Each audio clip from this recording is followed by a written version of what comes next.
Ah, tá ligado.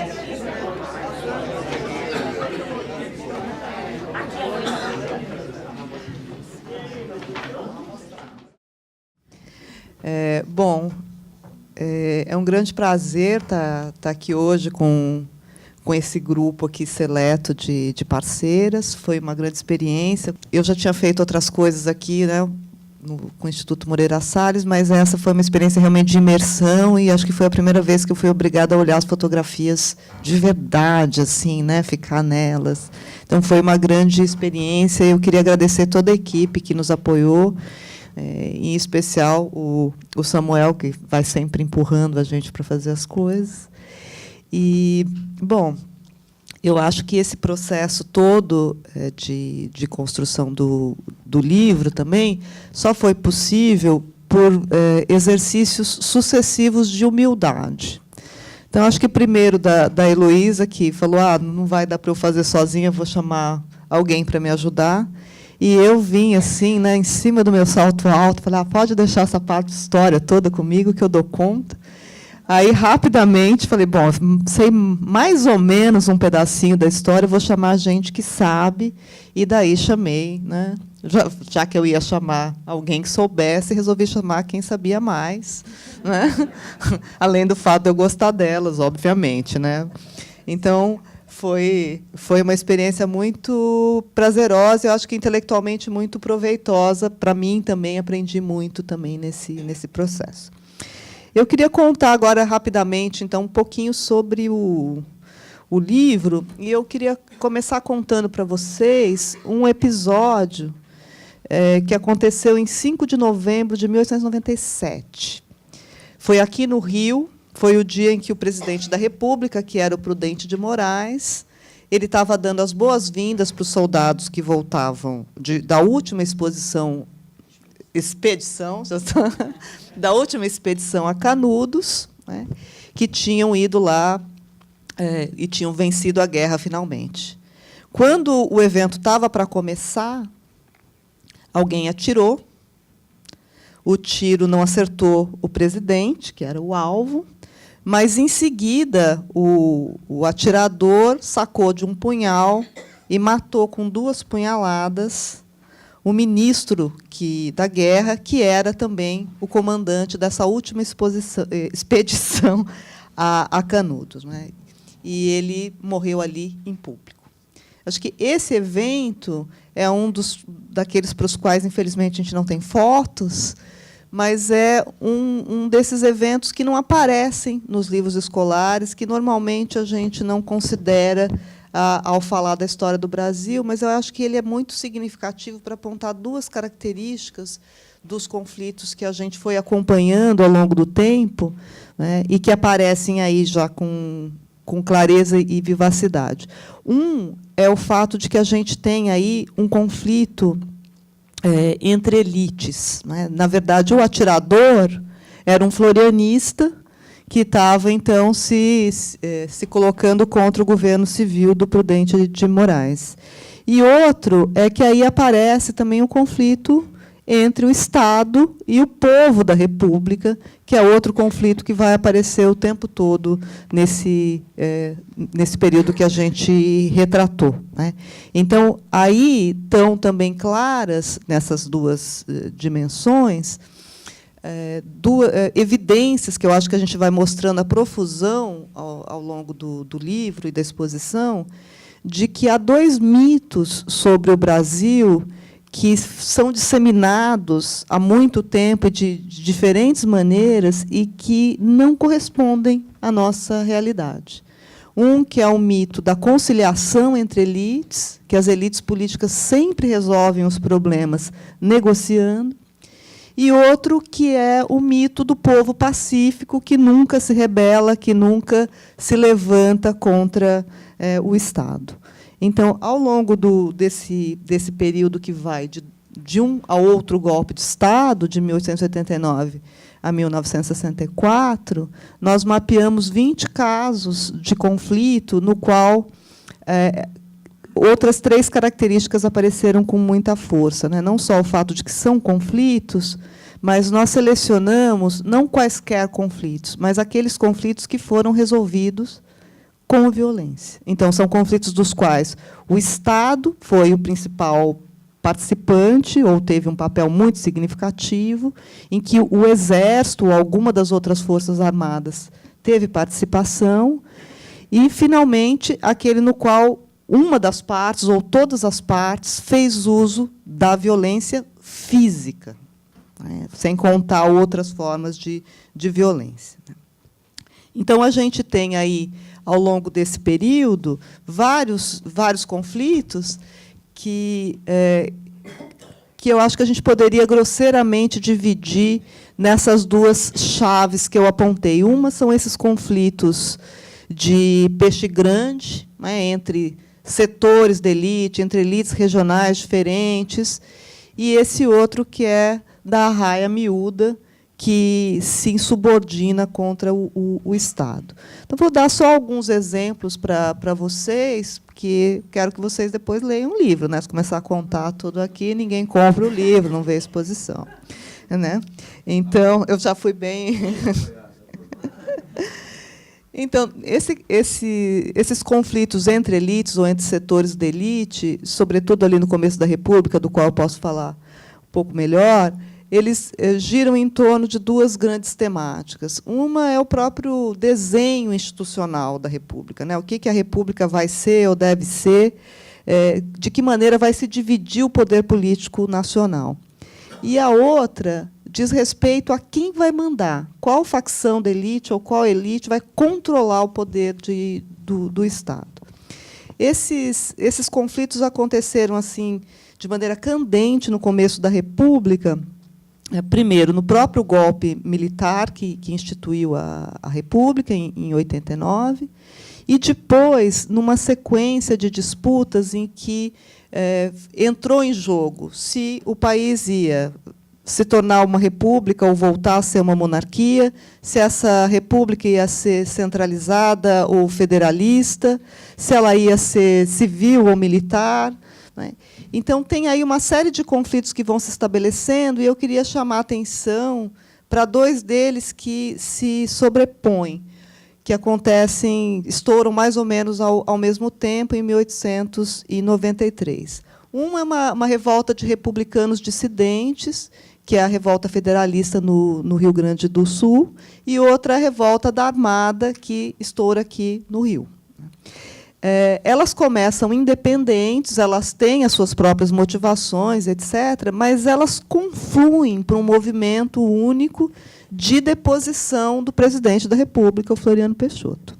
É um evento que tem grande escala, que teve grande violência. Só na Federalista morreram 10 mil pessoas e, pelo menos, 1.000 delas decapitadas. Os dois conflitos têm intervenção, os conflitos confluem para ter intervenção externa, inclusive tentativas de negociação. Eles têm todas as características que, em qualquer outro país, se chamaria de guerra civil. Mas esse nome nunca é utilizado. Então, uma das coisas que a gente fez nesse livro foi dar os nomes que a gente acha que os fenômenos, de fato, merecem ter, embora eles não sejam conhecidos dessa maneira. Eu podia ficar dando outros exemplos aqui para vocês, né? Lá desse meu tempo, lá do começo da República, do fim do Império, que é onde eu realmente moro. Mas a violência é um padrão de longa duração. Ela vai reaparecendo em conflitos ao longo do tempo. A Ângela e a Heloísa vão falar disso depois, né, sobre os períodos subsequentes, mas a gente tem o tempo todo, no caso das elites, aí, tentativas de controle do Estado por meio do uso da violência, e eu acho que é importante ressaltar que isso acontece com todos os lados em luta, não é prerrogativa dos conservadores ou dos liberais, da esquerda ou da direita.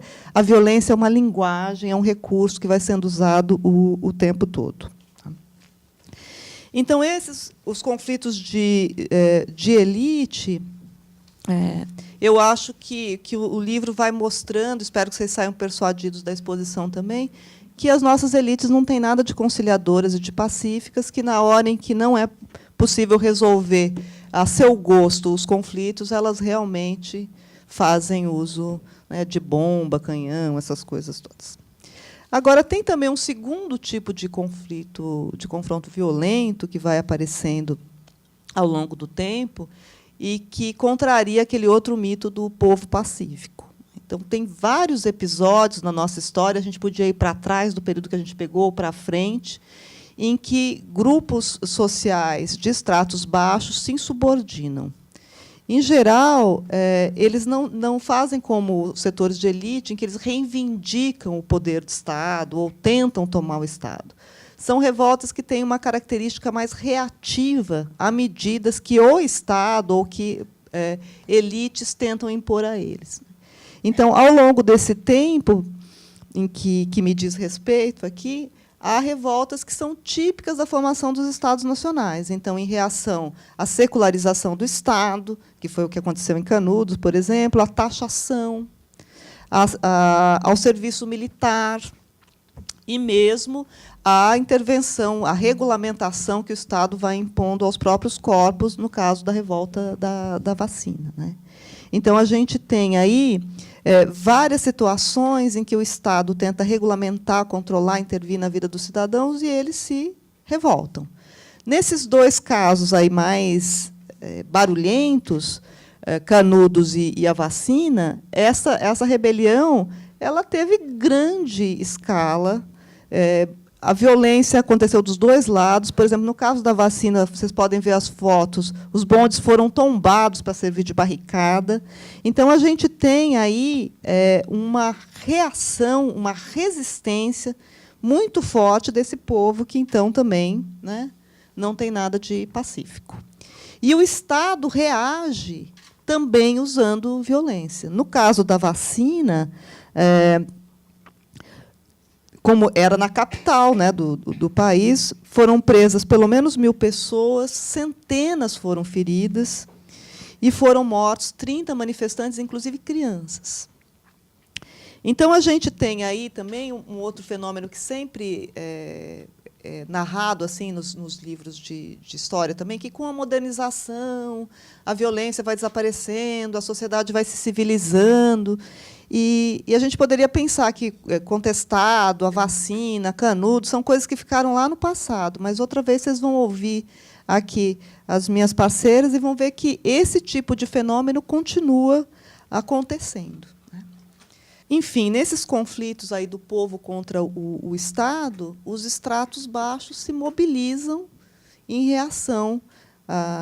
São, em geral, mobilizações defensivas em favor dos seus direitos, dos seus costumes, dos seus bens, da sua terra, né? Mas são reações também violentas. Agora, além da... Então, assim, povo e elite resolvem seus conflitos no tapa, né? Muitas e muitas vezes ao longo da história. Por fim, não se trata só de violência física, embora a gente tenha ressaltado esse traço, né? Há também uma violência simbólica que vai ficando muito clara ao longo do tempo. Ela é crucial sempre na política, né? Essa operação de demonizar os inimigos, os adversários, e entronizar os aliados, né? Mas essa operação ela não é descasada. Em geral, essa operação simbólica de ir convertendo os outros em inimigos que são execráveis é um primeiro passo de natureza simbólica para que a sua eliminação física possa acontecer depois. Então, tem aí, ao mesmo tempo em que tem esses conflitos, acontece também nos jornais, a gente pode ver, por exemplo, uma espécie de guerra lexical, né, em que identidades políticas vão sendo construídas e vão sendo destruídas também, em que se constroem novas tradições e se destroem os heróis antigos. Então, tem aí vários processos de reinterpretação nos quais as mídias, as diferentes mídias que a gente vai acompanhando ao longo do período são muito importantes, né? E elas são tão importantes na construção desses processos quanto elas próprias são alvo de violência política, né, via censura, prisão, assassinato de jornalistas. Bom, Por fim, para acabar, que eu já falei aqui bastante, vou passar adiante, eu só queria ressaltar, então, que o que eu acho que o nosso trabalho aqui mostra é que o Brasil não passou por um processo civilizatório, linear, que foi nos conduzindo de tempos bárbaros a tempos civilizados, né? O avanço tecnológico que a gente vai acompanhando, vocês podem ver nas fotografias também, trouxe novas formas de negociação política, mas trouxe também novas formas de matar, de exterminar o inimigo, né? Então, há um avanço tecnológico, mas ele, de outro lado, também não elimina os meios tradicionais. A decapitação, que ela uma forma tão importante no começo da República, ainda opera hoje nos nossos presídios. E, por fim, há todas essas outras formas de violência muito estáveis que a gente tem na vida brasileira, né? São várias formas de violência política. Uma delas é a violência que a gente vive assim cotidianamente, que é a violência da desigualdade. Mas há também a violência que diz respeito aos direitos individuais, da qual a Heloísa e vários dos nossos colegas da UFMG foram vitimados, agora pouquíssimo, né, e que, infelizmente, continua a existir entre nós. Eu espero que esse nosso trabalho seja uma contribuição modesta, né, mas uma contribuição àqueles que combatem todas as formas de violência. Obrigada. Bom, vou aqui dar continuidade e provavelmente, talvez, insistir em alguns pontos, mas tentar acrescentar algo. Primeiro, insistindo em pontos. Eu quero aproveitar essa oportunidade para publicamente agradecer o convite que me foi dirigido por Ângela Alonso para participar desse grupo. E ele chegou através de Samuel, e eu pensei bastante. Não te deu essa colher de chá? Reclama com ele. Isso, reclama. Eu pensei, e depois de um certo tempo, assim, eu diria, de vida, a gente escolhe trabalho pelo trabalho, né, a importância, o sentido que a gente está vendo nele, mas a gente também escolhe com quem a gente está fazendo o trabalho, né? E quando o Samuel disse que, além da Ângela, eu ia trabalhar também com a Heloísa, eu falei, é tentador demais, não posso recusar. E mal eu sabia que eu ia conhecer a Heloísa Spada, né? Eu acho que foi um privilégio, quero dizer que foi realmente um privilégio trabalhar esse tempo com as parceiras aqui, e todas nós aprendemos muito umas com as outras e conseguimos fazer isso rindo bastante, inclusive, nesse período todo. Então, realmente, eu agradeço essa chance. Diria a vocês que o processo de produção do livro foi tão bonito quanto o livro hoje é. E o livro é muito bonito, vocês vão ver. E eu pensei, efetivamente, em começar com um mote que eu gosto muito, eu considero um verdadeiro mote, um mote da boa pedagogia de Paulo Freire, uma pedagogia democrática, né, que pensa ensino e aprendizagem de uma maneira fantástica, eu acho, até hoje. Eu, normalista, que estudava Paulo Freire, encantadíssima. O que ele fala vale para qualquer disciplina, mas eu vou adaptar aqui a história. Ele diz assim, que para ensinar história a João, e eu acrescento, e Maria, é preciso saber história, saber ensinar e saber de João e Maria. Ou seja, a gente precisa prestar muita atenção no nosso público, independentemente daquilo que a gente sabe, e muito atento a como a gente vai atuar. Então, um primeiro ponto que foi uma pergunta que nós todas fizemos, era exatamente que história ensinar. Aí eu insisto. Uma história ainda pouco usual, sobretudo e compreensivelmente pouco usual, exatamente nos livros destinados a um grande público, quer este grande público seja infantil, no caso, portanto, os livros escolares, quer este grande público seja esse grande público de não iniciados. Essa história que a Ângela já se referiu, uma história de conflitos políticos, conflitos armados, que envolvem o Estado como ator, mas envolvem outros agentes, mas em que, fundamentalmente, a violência é uma forma central de ação política. Portanto, longe desse imaginário que ela falou, de país e povo pacífico, e aí eu não vou insistir. Nosso objetivo de fundo, portanto, era exatamente evidenciar que a história do Brasil republicano está longe desse imaginário muito forte ainda. E, além dele estar longe, o que acontece é uma história política violenta que não dá refresco. No caso do período que eu trato no livro, e que cobre as décadas de 20 e 30, ocorre uma sucessão praticamente ininterrupta de conflitos políticos armados, que se espalham pelo Brasil e que, embora possam ser caracterizados basicamente como movimentos que começam como rebeliões militares, estimulados e apoiados por dissidências oligárquicas que estão na oposição, e estão na oposição, muitas vezes sistematicamente, em função do poder dos que controlam a situação se reproduzirem no poder, esses movimentos, apesar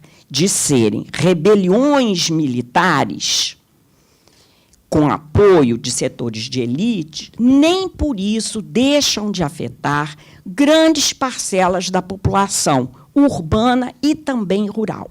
Na década de 20, existe conflitos desse tipo no ano de 22, de 24, e, a partir de 24, com a formação do que a gente conhece como coluna Miguel Costa Prestes, continua durante o ano de 25, de 26 e de 27. Aí, andando pelo Brasil, chegando ao interior, atingindo o centro-oeste, o norte e nordeste. Ou seja, atinge tanto grandes cidades como São Paulo e o Rio de Janeiro. São Paulo, em 1924, vocês vão ver as fotografias na exposição e no livro, né? Vocês vão ver cidades com barricadas, barricada de móvel, barricada de carro. Vocês vão ver que tem saque, que a população está lá saqueando também, fugindo e saqueando também. Enfim, que a cidade é absolutamente conturbada por esse conflito, mas, volto a insistir, ele não atinge apenas as cidades. Na década de 30, a gente começa com um episódio que é um encerramento desse ciclo de movimentos que envolveu militares e dissidências oligárquicas civis, que é a Revolução de 30. E a Revolução de 30, se fecha um ciclo, ela está longe de encerrar as dificuldades de, não diria nem de negociação, quer dizer, são dificuldades de negociação, mas que estão para além disso, porque são confrontos de projetos políticos que vão implicar em confrontos de violência simbólica e física aberta. E aí a gente vai ter, na década de 30, 1932, e depois 35 e depois 38. Sem esquecer que, em 37, a gente tem um golpe de Estado, né, que instaura o Estado Novo. E, a partir de 39, começa a Segunda Guerra Mundial. Ou seja, eu insisto, não tem refresco. Não tem refresco. E a gente queria que essa história fosse conhecida por um certo João e Maria, que seria um amplo público, um público diversificado, um público heterogêneo.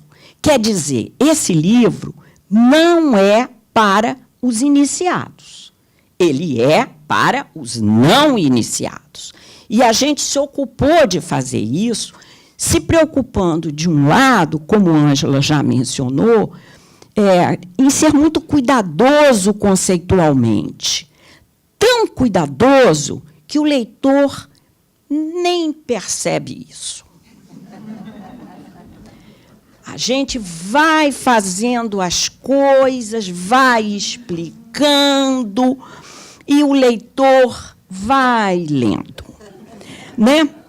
E, embora às vezes possa parecer que escrever para um público de não iniciados significa que não é preciso saber muito, eu diria que é justamente o contrário.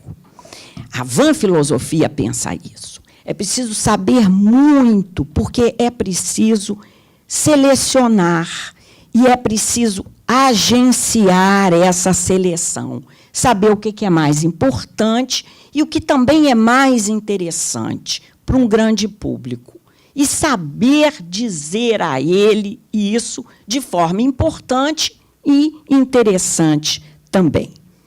E a gente quis fazer isso mostrando para esse grande público essa história em chaves em que ele fosse capaz de entender, mas, até porque nós estávamos trabalhando com palavras e imagens, com que esse grande público também fosse capaz de sentir essa história do Brasil cheia de violência política. Ou seja, a gente queria que o nosso público nos contemplasse com a sua cabeça, com seus olhos e também com seu coração. A gente, de alguma forma, não é modesta. A gente quer também o coração do nosso público leitor e espectador da exposição. Primeiro, permitindo a esse leitor e espectador, por exemplo, que ele possa, de cara, perceber que há mais de uma perspectiva na história que a gente está contando. E que, portanto, a história, geralmente, não é única, não é harmoniosa. Ela é cheia de tensões e de disputas, ao ser feita, e cheia de tensões e de disputas em termos da memória e da história que, sobre ela, vão os historiadores e os não historiadores, porque os historiadores não têm o monopólio da história, né? O que eles vão contar, né? Nesse sentido, se nós estamos trabalhando com conflitos políticos, no mínimo, no barato, há a perspectiva dos que estão em oposição, se insurgindo, e que, no caso do período que eu examino, se chamavam de revolucionários, conotando positivamente esta palavra. Portanto, o que a gente chama de uma categoria nativa, a Revolução de 23, de 24, né? Eram revolucionários estes.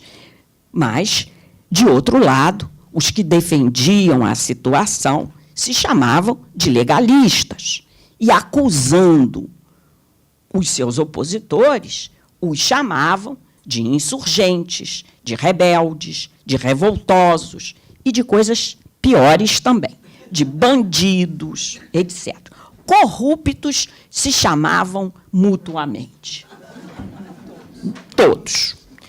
Bom, portanto, um confronto que aparece no vocabulário, também como a Ângela já mencionou, no vocabulário usado pelos atores que estão em disputa naquele momento e que nós cuidamos de atentar. E eu até aqui aproveito, também publicamente, para agradecer a Miriam Leitão, que escreveu uma coluna sobre essa linda exposição, dizendo, né? Porque ela compareceu aqui no dia da abertura. E, nessa coluna, me chamou a atenção o fato de a Miriam ter escrito que a exposição chama a guerra, chama de guerra civil, estou lendo aqui a Miriam, chama de guerra civil o conflito de 1932. Aí eu disse, exatamente, Miriam. Por quê? Porque foi uma guerra civil. Só que, até hoje, essa terminologia não é tão usual. E a gente até entende por quê, né? Além do imaginário, a memória paulista tem instituições de guarda fortes. E, para os paulistas, essa guerra foi a Revolução Constitucionalista. Só que, para os opositores dessa Revolução Constitucionalista, ela era a Guerra Paulista, separatista, etc., e etc. E esse é um ponto que a gente cuidou de atentar. Segundo, pensando também no grande público, porque, como nós estamos narrando essa história com palavras e imagens, dando destaque às fotografias tinham que ser parte constitutiva desse texto. A gente queria que o leitor fosse lendo os nossos textos e vendo as fotografias, né, numa junção, numa interlocução, na medida que a gente estava entendendo que essa era uma possibilidade do leitor ganhar uma nova sensibilidade para entender esses conflitos políticos. Eu quis, na verdade, eu quis me colocar no lugar de um contemporâneo desses conflitos e escolhi 4 revistas ilustradas e fiz um levantamento nessas 4 revistas ilustradas de todos esses conflitos que eu estava, com os quais eu estava trabalhando. E eu fiquei impressionada como da conhecida a Revolução, né, ou Revolta de 22, ela é conhecida como as dos 18 do Forte, em que nas revistas ilustradas apareciam algumas fotos, algumas mesmo, né, bombardeamentos, a famosa foto da marcha em Copacabana, mas algumas outras também. Mas poucas, e repetidas, inclusive. Como isso, passando por 20, chegando a 30, como a gente passa a ter centenas de fotografias desses conflitos. E assim, sobre 32, os tanques, os aviões com as bombas sendo colocadas nas suas asas, os soldados na trincheira, as metralhadoras, os soldados festejando, os soldados comendo. Enfim, você tem uma variedade de fotografias grande e um número de fotografias muito grande. Ou seja, o público tinha acesso a essas imagens. E, com elas, esse público construiu uma perspectiva e um contato com esses eventos. E, certamente, uma sensibilidade em relação à política, que cada vez mais chegava perto deles. Chegava perto dele pelos comícios das oposições, mas chegava perto deles também com as bombas que eram atiradas dos navios em determinados momentos. E depois, esse é um ponto importante para mim, tanto que eu intitulei a minha parte de A República dos Bombardeios, porque, nesse período, as bombas vão começar a cair do céu. E elas, caindo do céu, elas matam muito, elas matam indiscriminadamente e elas causam imenso pavor. Portanto, essa é uma república que vai ter avião e vai ter bomba no avião.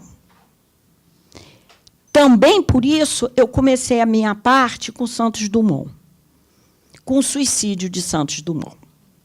E terminei com a criação do Ministério da Aeronáutica, em 1941, quando o Santos Dumont, indiscutivelmente, se tornou um herói, né, do Brasil. Mas o que eu quero aqui chamar a atenção de vocês para essa escalada da capacidade de matar e da sensibilidade que os contemporâneos e nós podemos ter das implicações dessa capacidade de matar. Não poderia, portanto, deixar de lembrar aqui que 2017 é o ano em que Guernica, quadro de Picasso, completa 80 anos. Guerra Civil Espanhola, o grande bombardeio de Guernica em 1936, Picasso é convidado, é solicitado a fazer uma pintura, e Guernica se transforma, e é, até hoje, um dos maiores símbolos do horror da guerra, né, nesse ano de 2017. Por fim, eu queria lembrar que esse cuidado com o texto e a imagem, esse cuidado com o vocabulário, ele é fruto de gerações de professores universitários de história e de ciências sociais, que têm na universidade um lugar de produção de conhecimento. O que nós podemos colocar nesse livro é fruto do nosso trabalho, mas é fruto de um imenso trabalho coletivo, porque conhecimento é produção coletiva. E não se faz sem a universidade. Um lugar da controvérsia, um lugar da diversidade, um lugar da pluralidade e um lugar, por isso, do respeito e da tolerância. E, portanto, um lugar onde a gente, terminantemente, não vai aceitar a violência.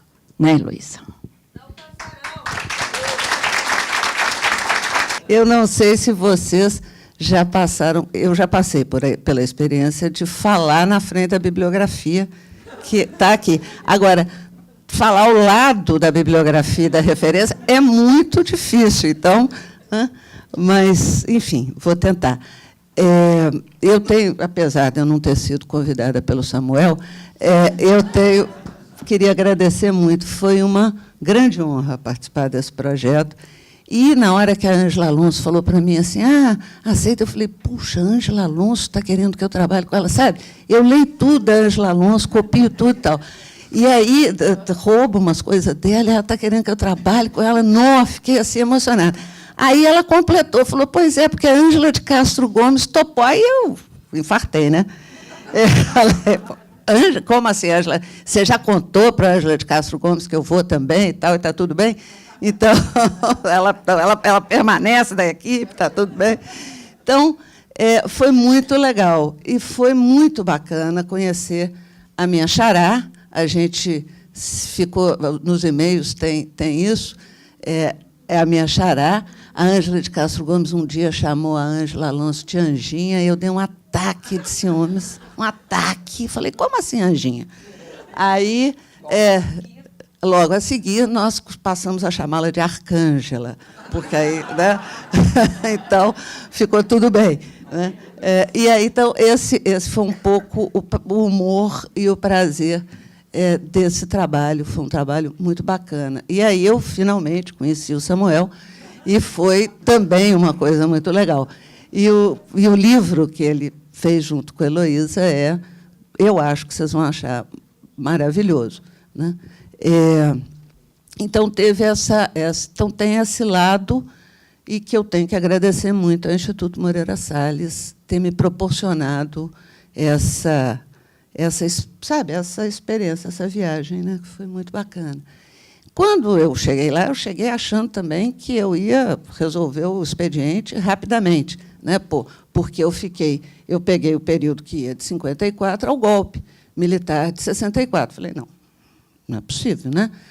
E aí eu descobri que eu tinha muita coisa da história do Brasil que eu não conhecia.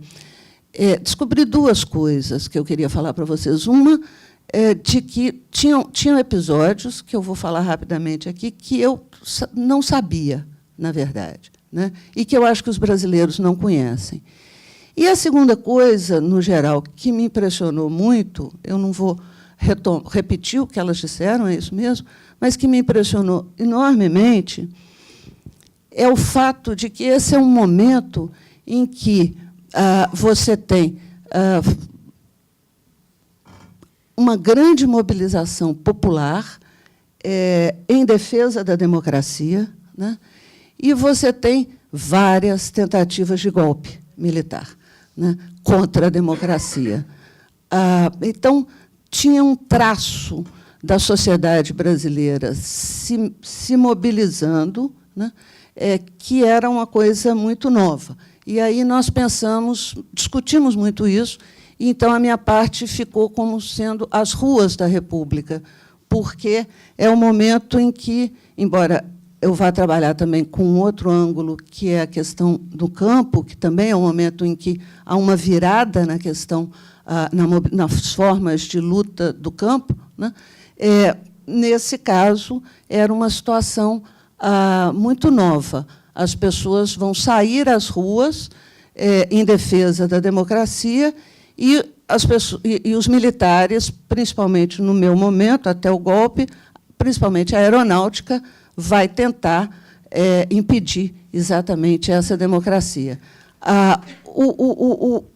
Alguns episódios me impressionaram muito, porque eu acho que... E a gente tinha, às vezes, uma sensação, né, Ângela? Eu mandava as manchetes de jornal para você, falando, olha, isso não parece hoje, né? Você não acha que tem uma coisa a ver com hoje? Então, o meu trabalho, a minha parte do texto começa com o suicídio de Vargas. Não o suicídio, mas os motins que se seguem ao suicídio de Vargas, que são um assunto muito pouco conhecido por nós. Acho que a população, a sociedade conhece muito pouco, e que parecem ser apenas quebradeira, né? Que vão acontecer por todo o Brasil e que acontecem principalmente aqui no Rio de Janeiro e em Porto Alegre, mas eles se espalham em todo o Brasil. O que é surpreendente na hora que a gente vai estudar esses motins é que eles são uma linguagem. As pessoas saíram às ruas para enfrentar como se elas para enfrentar os oponentes de Vargas, para enfrentar aqueles que tinham os jornais que tinham desqualificado o Vargas, para enfrentar a UDN, o partido que pretendia dar um golpe, né, e que estava se encaminhando para dar um golpe, não fora o suicídio. Então, é uma linguagem, né, e essa é uma linguagem sistemática, porque a multidão aqui no Rio de Janeiro, em Porto Alegre, ela escolhe criteriosamente os seus alvos. Ela vai em cima da UDN, né, com muita violência, são motins. A população se amotinou, né? Então, a primeira coisa que mudou as formas de mobilização mudaram. E uma delas é o fato de que acontecem os motins, né, que podem ser militares, eu vou tratar de dois depois, a revolta dos sargentos e o motim dos marinheiros, no 63 e 64. Mas esses motins da sociedade é que eu não tinha essa dimensão. E como que eles são, embora não tenha liderança, eles são, têm uma linha, né, de ação. Eles vão nas sedes dos partidos, a começar pela UDN, eles arrancam aqui no Rio de Janeiro todas as propagandas, que estava próxima da eleição, então a cidade estava coberta de propaganda, com muita violência, incendeiam a sede da UDN, atacam todos os jornais contrários a Vargas. Nesse dia só circula a Última Hora, no Rio de Janeiro, vão atrás de Carlos Lacerda, que se esconde na Embaixada dos Estados Unidos. A população cerca a embaixada, a polícia tenta impedir que a população entre lá, e aí a aeronáutica tira o Carlos Lacerda com um helicóptero pelo telhado e desembarca num navio na Baía de Guanabara, né, que estava ancorado na Baía de Guanabara, aonde então ele está salvo da fúria da multidão. É muito impressionante os episódios, são muito impressionantes. No dia do enterro, os motins aqui no Rio duram 2 dias seguidos e 2 noites.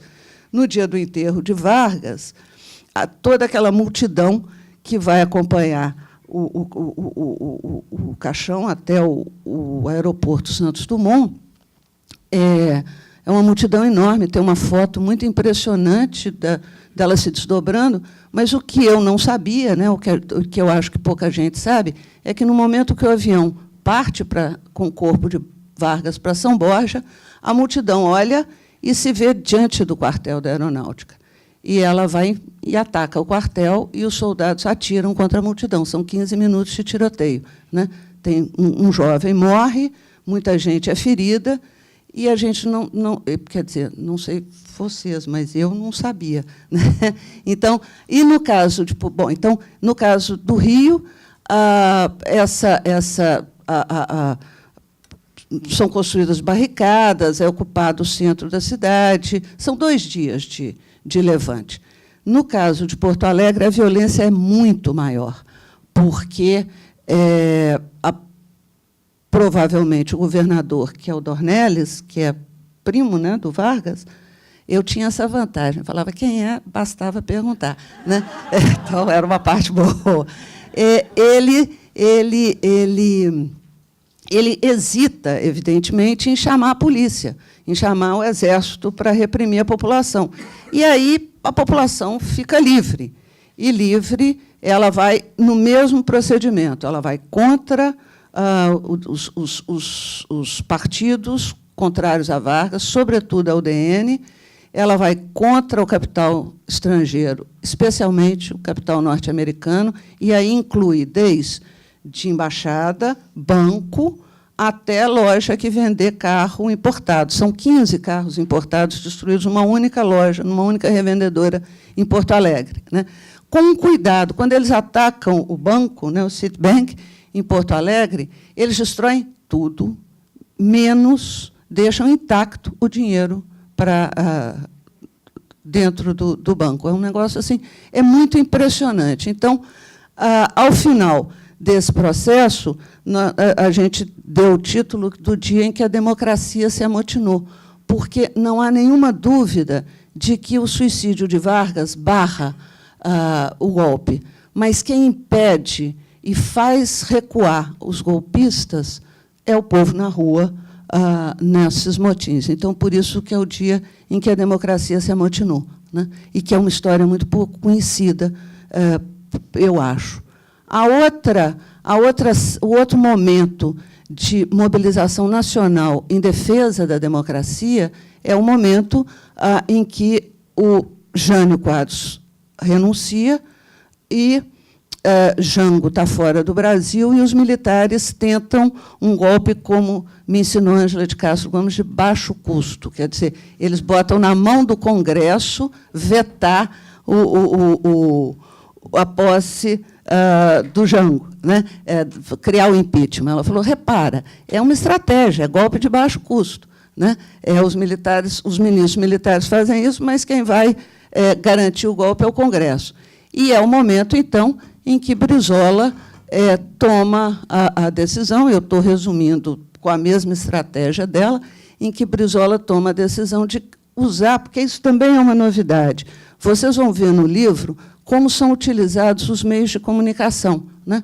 E agora, no meu tempo, no tempo que eu moro, no livro, a gente tem o rádio, principalmente. A televisão não é tão importante, embora Carlos Lacerda faça uso dela, mas o rádio é importantíssimo.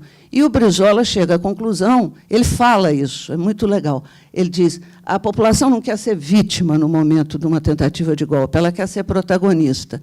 E aí ele desce para os porões do Palácio de Piratini e cria a campanha da legalidade, que é extraordinária, porque mobiliza não apenas o Rio Grande do Sul, né, como o resto do Brasil, em situações incríveis. Por exemplo, o Rio de Janeiro, vocês vão ver isso lá no livro, o Rio de Janeiro é governado por Carlos Lacerda. E o Carlos Lacerda toma a providência e corta todas as comunicações para que não chegue o rádio aqui. Aí, dois jornalistas, que também são grandes escritores, Fernando Sabino e Paulo Mendes Campos, se articulam com um rádio amador, montam isso dentro de um carro, e o carro fica andando pelo Rio de Janeiro e transmitindo a campanha da legalidade, né? Então, é incrível. Eu não sabia disso. Muito. Então, tem cenas da população se organizando para transmitir a cadeia da legalidade e para defender, novamente, a democracia. O segundo eixo que eu trabalhei está ligada à movimentação no campo. A gente discutiu e nós conseguimos identificar 3 momentos em que há um giro na compreensão e na capacidade de mobilização da população no campo, que é Porecatu, a Guerra de Porecatu, no norte do Paraná, e o sudoeste do Paraná, o levante. E, nos 2 casos, são levantes de poceiros. Os poceiros são enganados pelo governo do Paraná, e não recebem a posse das terras e vão tentar garantir a posse das terras. Nos 2 casos, eles são vitoriosos, sendo que, no caso do levante do sudoeste do Paraná, são companhias que tentam tirar as terras dos poceiros e eles invadem as cidades. E o que eu fiquei mais impressionada, invadem com o mesmo procedimento. Então, tem uma foto formidável no livro que você achou e botou, né, que são os poceiros queimando as propriedades falsas de terra na cidade de Pato Branco, no sudoeste do Paraná. Nesse caso, eles são rigorosamente vitoriosos. As autoridades todas fogem para a Argentina, eles ocupam as principais cidades e, até hoje, o levante dos poceiros é comemorado em Pato Branco como a vitória dos poceiros do Paraná.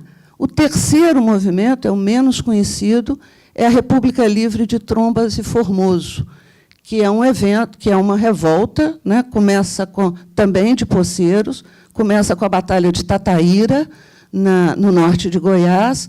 Os poceiros são vitoriosos, e aí eles fazem diferente do Paraná. Eles cercam a região, falam, olha, isso aqui, e fundam uma república, né? E criam, inclusive, formas políticas dessa república, que são os conselhos de córrego, né? É uma república interessantíssima, porque as mulheres têm um papel importante.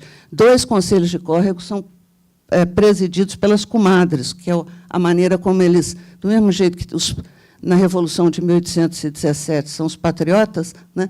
Na República de Trombas e Formoso são as comadres, comadre Dirce e tal. É a maneira de você chamar os companheiros. A República de Trombas e Formoso vai celebrar uma trégua com o governo de Goiás, né? E vai manter e vai se manter até... E os poceiros recebem a posse da terra, também é vitoriosa. Ela começa a desaparecer antes do golpe de 64, mas, no momento do golpe de 64, acontece uma coisa que dá a dimensão de como os militares viram essa república. O fato de que, no dia seguinte do golpe, a região de Formoso e Trombas é devastada pelas forças do Exército, e um dos líderes, que é o José Porfírio, consegue escapar, vai ser preso posteriormente, e hoje é um dos desaparecidos políticos da história do Brasil. A história da República de Trombas e Formoso é muito pouco conhecida, né? E também me impressionou enormemente a maneira como os camponeses passaram a reivindicar os seus direitos, a organizar o seu catálogo de direitos, a se mobilizar e a reagir contra a violência dos jagunços. Então, tem personagens que depois se tornam personagens importantes na história do Brasil por outras razões, né, como Paulo Mendes Campos ou João Saldanha, e que estão participando dessa movimentação, né? É como se nós estivéssemos, no caso do campo, a partir de 40, é como se eles estivessem escrevendo a história do Brasil através da luta por direitos, né? Aquilo que nós vamos ver nos anos 60 tem a ver com Porecatu, com Trombas e Formoso e com o sudoeste do Paraná. E eu tratei de 2 golpes, 2 tentativas de golpe da aeronáutica, uma que foi Jacareacanga e Aragarças. Nos 2 casos, também é muito impressionante. A gente, lendo hoje, acha que é uma coisa delirante. São 2 tentativas de golpe contra JK, contra o governo de JK. A primeira, logo depois da posse de JK, que é Jacareacanga, onde os militares rebelados, eles não apenas montam uma base, como eles tentam construir um batalhão de índios para resistir às tropas, e conseguem atacar cidades no Pará, mas é uma revolta que dura pouco. As 2 duram pouco, tanto Jacareacanga quanto Aragarças. E é impressionante a velocidade com que os golpistas se rendem na hora que eles são ameaçados de serem bombardeados. No caso de Aragarças, tem 2 novidades importantes. Uma, que o principal representante, o líder da revolta, ele tem a pretensão de bombardear aqui o palácio do governo com o JK lá dentro, né? E a segunda coisa é que é o momento em que os militares vão introduzir o Brasil na linha dos sequestros, porque é o primeiro sequestro aéreo da história do Brasil. É um avião de passageiros é sequestrado e desviado para Aragarças por oficiais da aeronáutica. Também discutimos isso, e acho que a Ângela também tem razão, quando nós avaliamos que há um erro por parte das autoridades, tanto de JK quanto de Jango, lembra de você me chamando a atenção para isso? Quanto de Jango, que eles não punem, né? Eles dão anistia imediata para os golpistas, né? E isso significa acostumar as Forças Armadas, habituar as Forças Armadas à impunidade.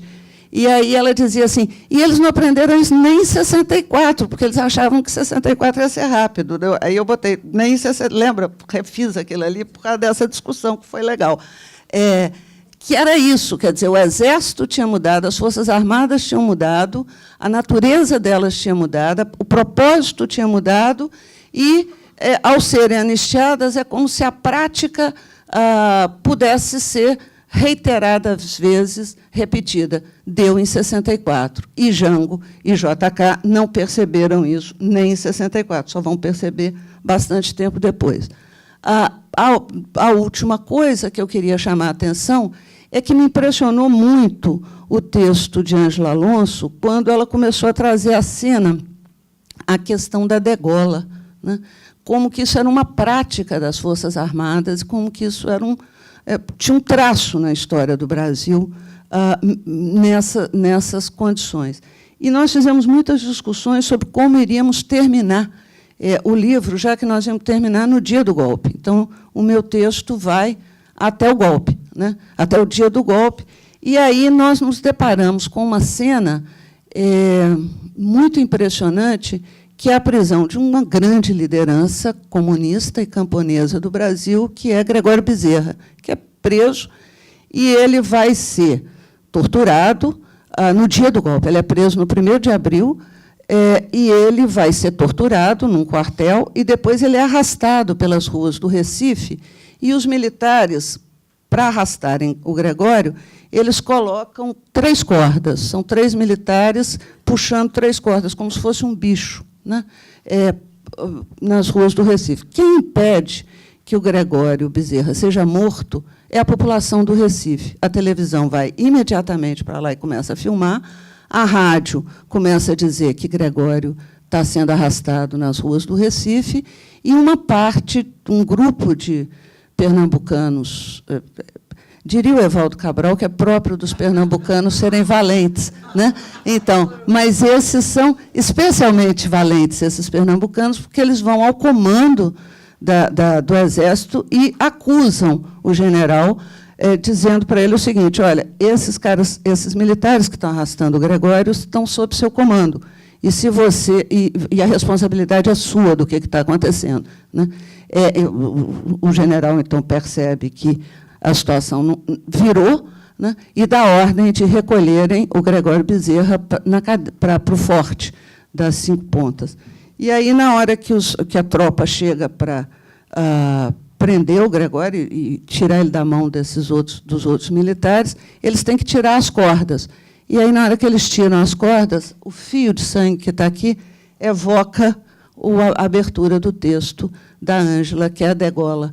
É como se, além das bombas, além da violência, de toda a violência, ainda sobrasse, né, na nossa história a marca da degola. Fica muito claro o fio do sangue no pescoço de Gregório Bezerra, né, que foi salvo por essas pessoas que tiveram essa coragem. Então, o meu período, ele é um período que me impressionou muito por essas razões. Tinham histórias que eu não conhecia e que eu desconfiava que a gente não conhecia, que boa parte das... Então, talvez eu resolva aqui dar uma de atrevida, e talvez eu tenha uma pequena discordância, professora, no seguinte: eu acho que sim, eu acho que esse é um livro para as pessoas, para as pessoas lerem, né? Não para o especialista. Mas ele tem informações ali, né? Ele tem análises que vocês fizeram, ele tem descobertas que a gente fez, que o especialista pode continuar, né? Ou pode ter a mesma surpresa que eu tive diante desses fatos, que eu cheguei lá achando, como ela, que eu sabia tudo.